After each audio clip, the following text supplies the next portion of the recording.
Good morning class. आशा करते हैं आप सभी तक आवाज़ पहुंच रही होगी, आप देख भी पा रहे होंगे और सुन भी पा रहे होंगे। इससे पहले सिंपल इंटरेस्ट के 8 वीडियो इस चैनल पे छोटे छोटे अपलोड कर चुके हैं। ये नवा वीडियो है, इसमें हम लोग आगे के क्वेश्चन डिस्कस करेंगे। और आगे देखिए, अगला क्वेश्चन क्या है कि एक बिल जो 7 महीने बाद देना है उसकी वर्तमान कीमत कितनी है? 1200 रुपये है।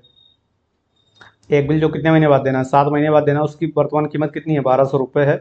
यदि यही बिल यदि 2.5 वर्ष बाद देना होता तो उसकी वर्तमान कीमत 1016 रुपये होती। तो ब्याज की दर बताइए।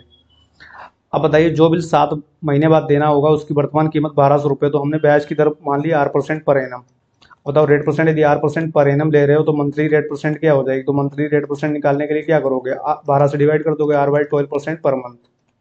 क्योंकि यहाँ पे मंथ में भी क्वेश्चन में टाइम दिया गया और ईयर में भी दिया गया, तो इसलिए हमें दोनों रेट परसेंट लिख ली। तो R% पर एनम हमने रेट ऑफ इंटरेस्ट ले ली, तो R/12% क्या हो जाएगी? पर मंथ हो जाएगी।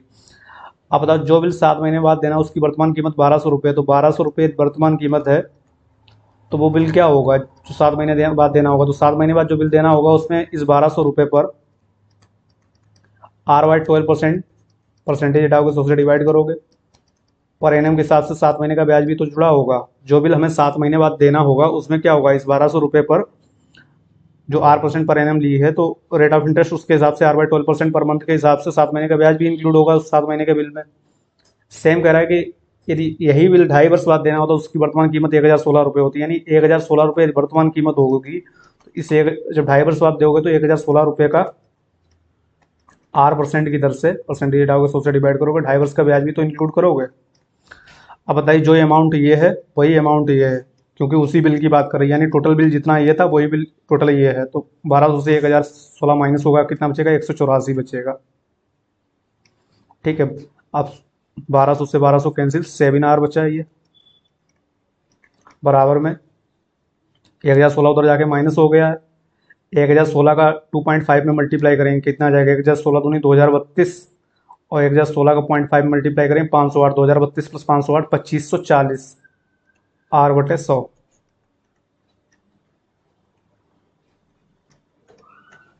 अब बताइए, एक जीरो से एक जीरो कैसे? 25.4R आ गया, तो 184 प्लस 7R बराबर 25.4R। तो 25.4 से 25.4R से 7R माइनस होगा, 18.4R इक्वल टू कितना हो गया? 184। तो R बराबर कितना हो गया? R बराबर हो गया 10।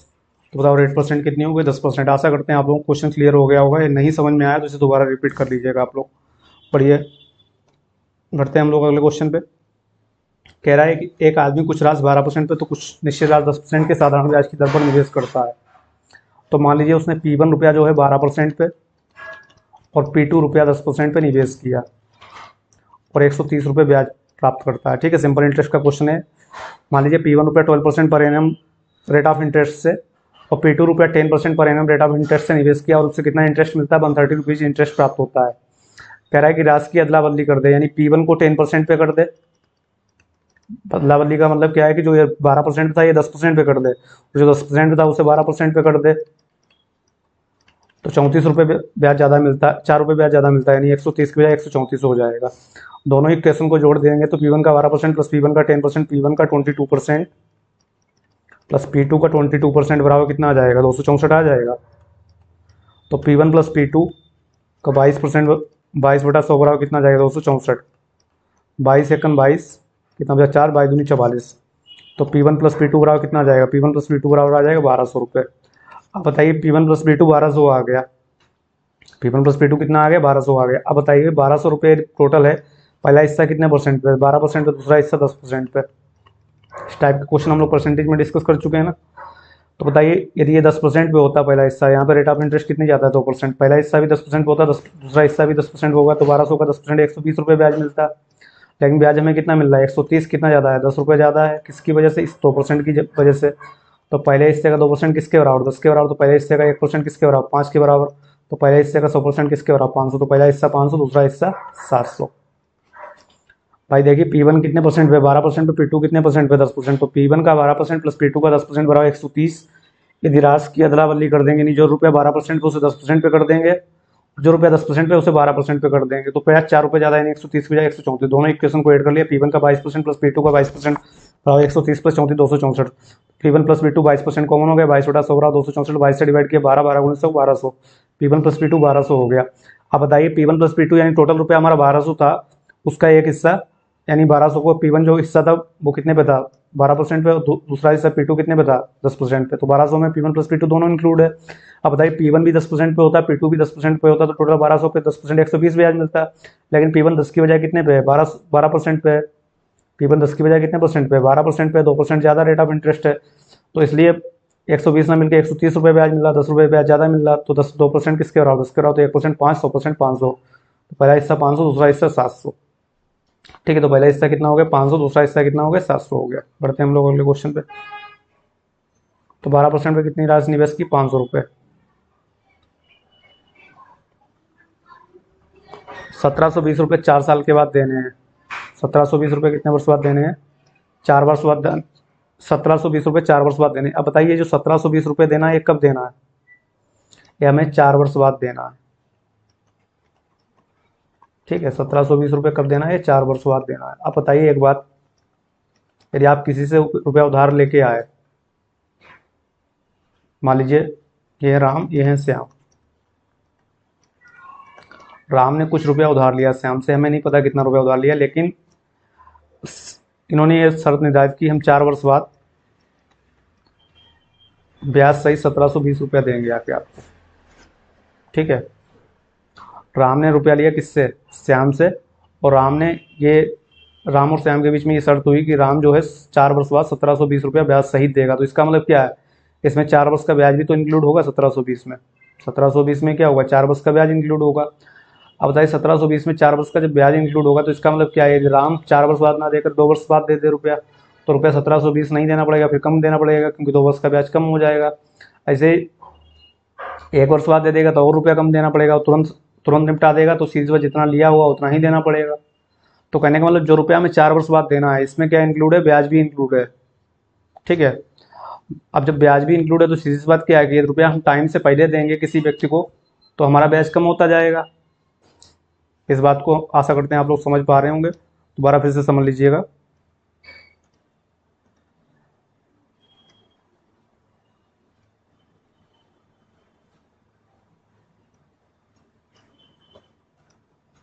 भाई मान लीजिए राम और श्याम 2 व्यक्ति हैं।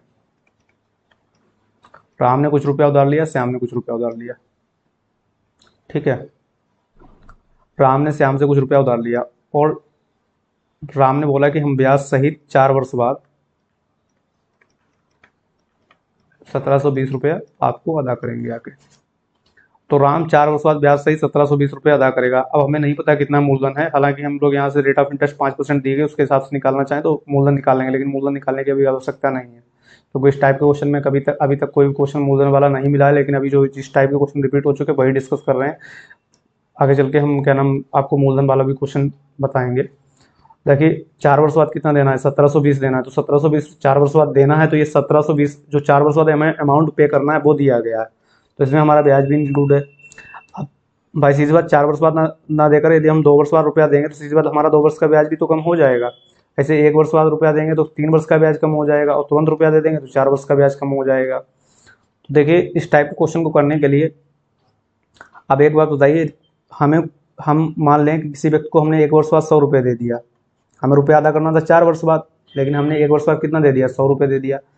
अब बताओ 5% पे यदि हम लाए थे रुपया, कितने परसेंट पे लाए थे 5% पे लाए थे, तो यदि हम 3 वर्ष बाद देते जाके तो हमें 100 रुपया 3 वर्ष बाद में कितना देना पड़ता है 115 देना पड़ता है। ये 100 रुपये मान लीजिए हम 100 रुपये किसी व्यक्ति को अभी दे रहे हैं, यदि यही 3 वर्ष बाद देते जाके 100 रुपये, तो 100 रुपये 3 वर्ष बाद में कितना हो जाता है 115। तो जो रुपया अभी हमारा 100 रुपये में अदा हो जाएगा वो 3 वर्ष बाद हमें कितने में अदा करना पड़ेगा 115 में।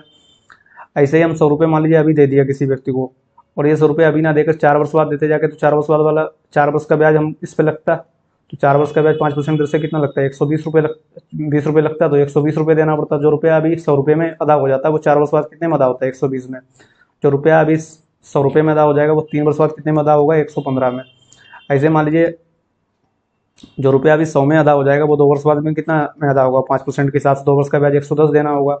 तो हमने मान लिया वो उसने पहली इंस्टॉलमेंट 100 रुपये की दी, अब रुपया बताओ 4 वर्ष बाद देना था।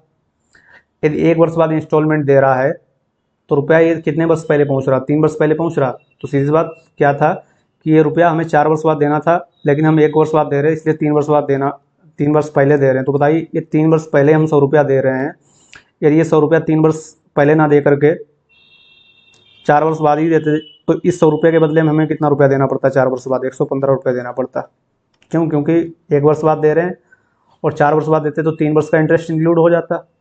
भाई हमने 100 रुपये की इंस्टॉलमेंट 1 वर्ष बाद दे दी, लेकिन हमें देना कितने वर्ष बाद था, 4 वर्ष बाद। तो हमने कितने वर्ष पहले दे दिया, 3 वर्ष बाद पहले दे दिया। तो ये 100 रुपया हम 1 वर्ष बाद ना दे करके एक 4 वर्ष बाद देते, तो इसी 100 रुपये के बदले में हमें 3 वर्ष का इंटरेस्ट भी देना पड़ता। तो इस 100 रुपये के बदले में हमें कितना देना पड़ता है, 115 रुपये देना पड़ता। अब बताइए 2 वर्ष बाद हम गए 100 रुपये की इंस्टॉलमेंट दे दी जाके, रुपया हमें देना कब था, 4 वर्ष बाद। हमें दे कब दिया गया, जाके 2 वर्ष बाद, यानी 2 वर्ष पहले दे दिया। तो 2 वर्ष पहले ये जो 100 रुपया दिया, यदि यही 4 वर्ष बाद देते तो इस 100 रुपये के बदले में हमें 4 वर्ष अगले 2 वर्ष का ब्याज 10 रुपये इंक्लूड हो जाता। तो जो रुपया हम 2 वर्ष बाद 100 रुपये दे रहे हैं, यही 4 वर्ष बाद देते तो ये 100 रुपया हमारा 4 वर्ष बाद में कितने में अदा होता है, 110 में। हम गए 3 वर्ष बाद 100 रुपये की इंस्टॉलमेंट दे दी, लेकिन हमें रुपया देना कब था, 4 वर्ष बाद। तो 1 वर्ष पहले पहुंच गया, तो ये 100 रुपया यदि हम 3 वर्ष बाद ना दे करके 4 वर्ष बाद देते तो इस 100 रुपये के बदले में हमें 105 रुपये देना पड़ता। चौथे वर्ष में हमने 100 रुपये दिए, तो ये चौथे वर्ष अपने टाइम पे पहुंच रहा, तो 100 रुपये ही अदा होगा। तो बताइए यदि हम 100 रुपये की इंस्टॉलमेंट देंगे हर साल, तो ये रुपया 115, 225, 330, 430 अदा हो जाएगा। यानी जो रुपया हमें 4 वर्ष बाद 430 देना होगा, तो 100 रुपये की इंस्टॉलमेंट में 4 इंस्टॉलमेंट में अदा हो जाएगा। लेकिन रुपया हमें कितना देना है, 1720। कितने गुना है, 4 गुना है। कितने गुना है, 4 गुना। तो यदि रुपया 4 गुना है तो इंस्टॉलमेंट हमें कितने गुना करनी पड़ेगी, 4 गुना, 400। प्रत्येक इंस्टॉलमेंट कितनी की होगी, 400 रुपये की। आशा करते हैं आप लोगों को ये बात समझ में आ गई होगी। बढ़ते हैं हम लोग अगले क्वेश्चन पे।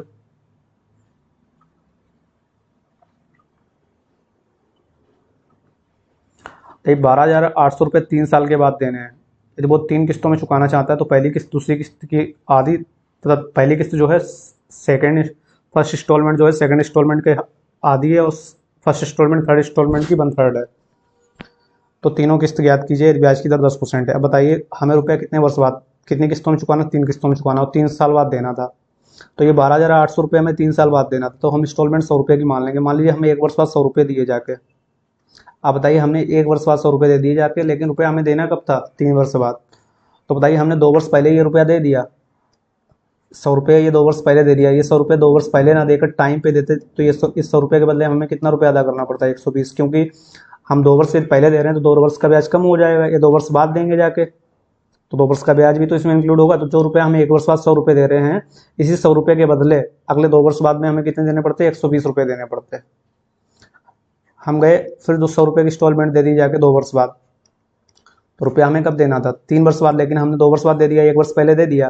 तो 1 वर्ष पहले हमने ये 100 रुपये दिया है जो, यदि ये टाइम पे देते जाके 3 वर्ष बाद, तो 1 वर्ष और यानी 2 वर्ष बाद दे रहे हैं, लेकिन हम 3 वर्ष बाद देते तो इस 100 रुपये के बदले में हमें कितना देना पड़ता है, 110 रुपये देना पड़ता है। क्यों? क्योंकि जब इस 100 रुपये के बराबर ऋण अदा करने के लिए हमें 1 वर्ष का ब्याज भी तो इसमें इंक्लूड हो जाता। तो ये जो 2 वर्ष बाद में हम 100 रुपया दे रहे हैं, इसके बदले में 1 वर्ष बाद में हमें कितना देना पड़ता, 3 वर्ष बाद में 110 देना पड़ता।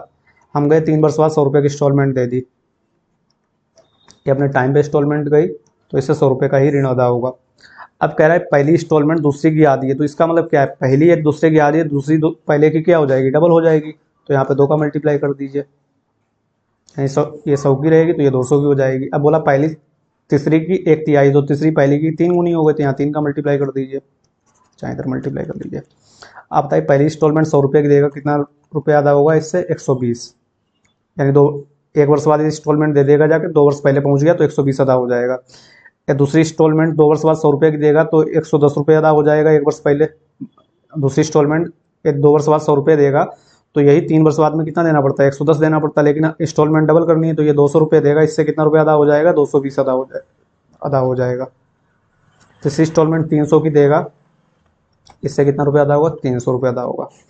अब बताइए हमारे हिसाब से पहली इंस्टॉलमेंट 100 की, दूसरी 200 की, तीसरी 300 की, कितना रुपया टोटल अदा हो रहा है, 120, 220, 340, 300, 640। ये भाई 1 वर्ष बाद रुपया दे रहा है, ये 3 वर्ष बाद देना पड़ेगा। ये 2 वर्ष बाद दे रहा है, ये 3 वर्ष बाद देना पड़ेगा, 3 वर्ष बाद देना पड़ रहा है, ये 3 वर्ष बाद देना पड़ेगा। तो हमारे हिसाब से 3 वर्ष बाद में कितना, 640। क्वेश्चन में कितना, 12,800।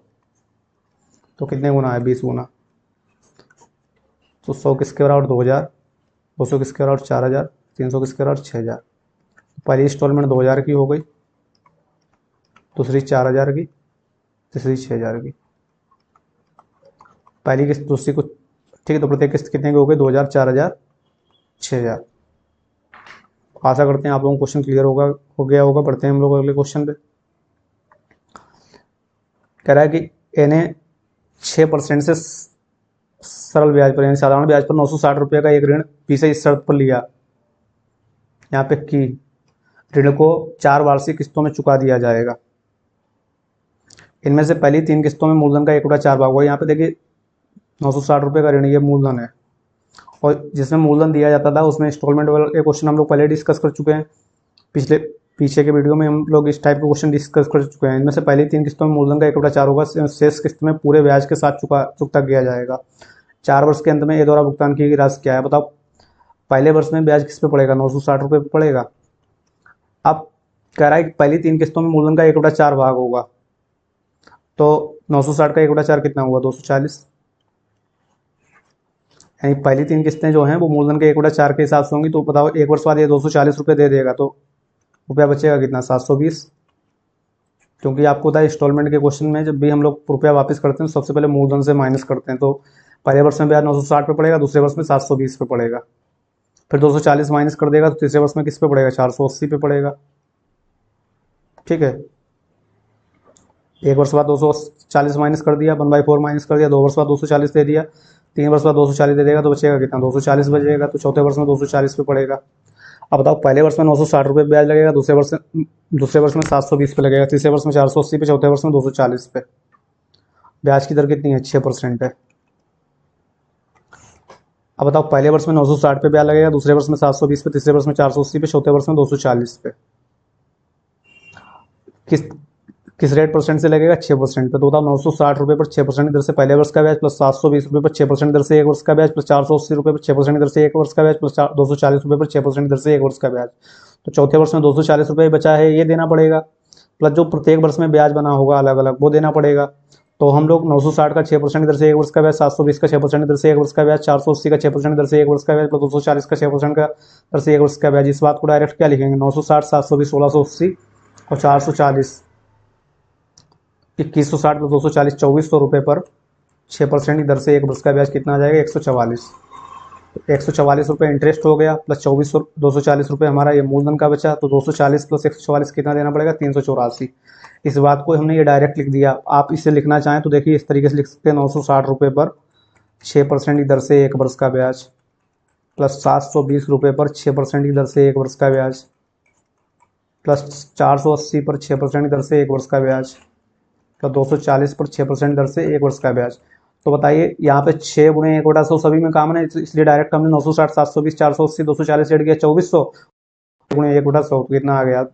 144। तो 240 रुपये ये जो हमारा मूलधन का बचा था वो, प्लस 144 रुपये जो प्रत्येक यहाँ पे 960 पे एक वर्ष का ब्याज, 720 पे एक वर्ष का ब्याज, 480 पर एक वर्ष का ब्याज, 240 पर एक वर्ष का ब्याज जो बना है 144। तो ये 240 प्लस 144, 384 रुपये उसे देना होगा। आशा करते हैं ये क्वेश्चन आप लोग क्लियर हो गए होंगे। थैंक यू सभी स्टूडेंट को। बाकी हम लोग अगले वीडियो में डिस्कस करेंगे।